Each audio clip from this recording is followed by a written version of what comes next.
Hello! Welcome sa Civil Engineering Sample Problem about surveying. So tara at isolve na natin ang ating sample problem for today.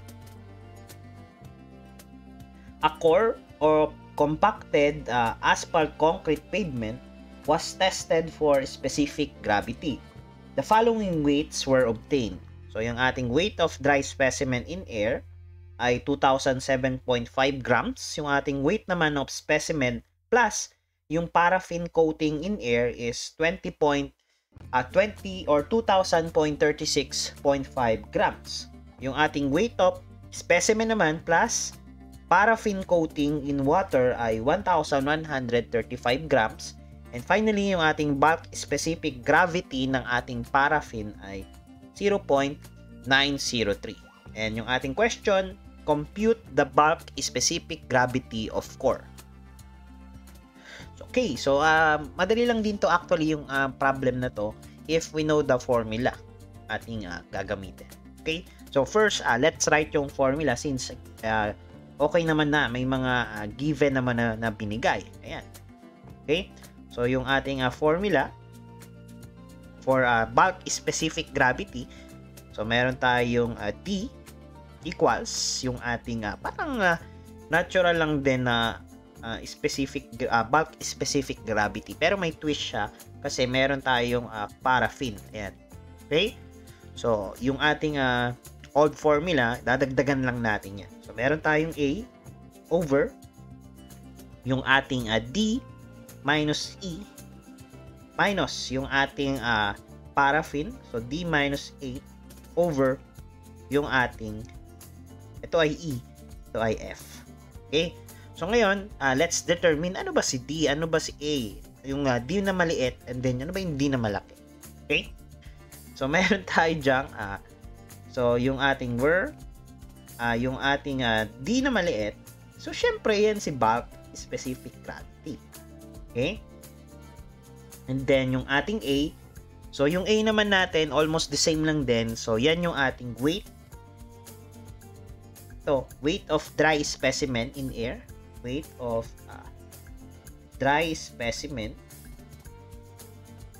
in air. Okay, and then ano naman yung ating D na malaki, so yung D naman na malaki natin is ganun pa rin yung ating weight of specimen plus paraffin coating in air pa rin. Okay, so meron tayong D equals yung ating weight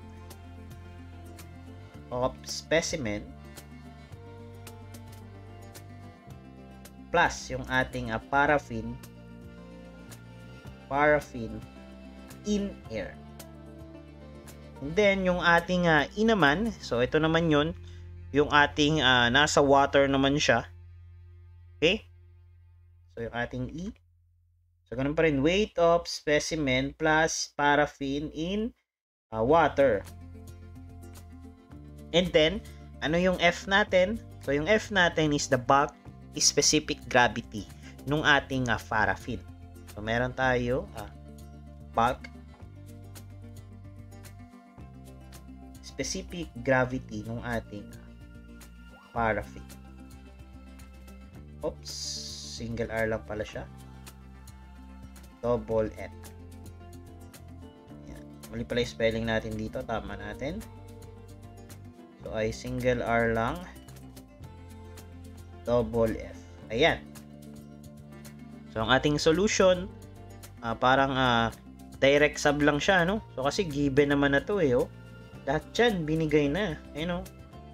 So meron na siya sa ating problem So direct sub na lang tayo. So D equals yung ating A natin is 2,007.5 grams. So meron tayong 2,007.5 grams over, medyo mahaba. Ayan. Unahin natin yung D malaki. So 2036.5. Meron tayong 2036.5 minus yung ating E. So yung E natin ay 1135 minus 1135 minus yung ating D minus A over F. So, yung ating D ay 2036.5. Yung A natin ay 2007.5 over yung ating F.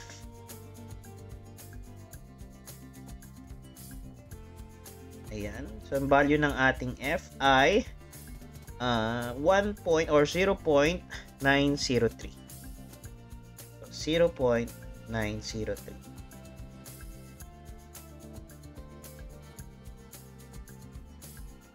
Ayan. Okay. So, yung ating bulk specific gravity ay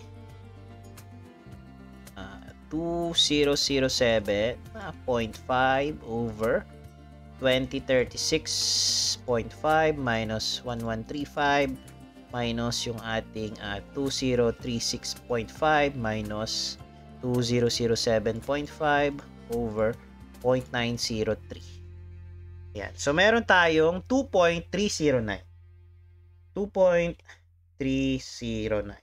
And this will be our final answer. Ayan. So, ganun lang siya. So, dito, ang kinaibahan lang niya, so, minus natin yung ating weight ng specimen plus paraffin in air dito sa weight of dry specimen in air. Okay? Then, dinivide natin yan sa kanyang specific gravity. Okay? So, para makuha natin dyan yung ating mass na kailangan. So, una kasi, yung ating mass dito na kailangan ay, or yung weight na kailangan, una sa air, and then dito naman yung susunod yung ating nasa water. Ayan. And yung nasa pure lang na ating paraffin. Okay? So, I think that's all. So, ang ating bulk specific gravity ay 2.309. Ayan. And that's all. And thank you for watching.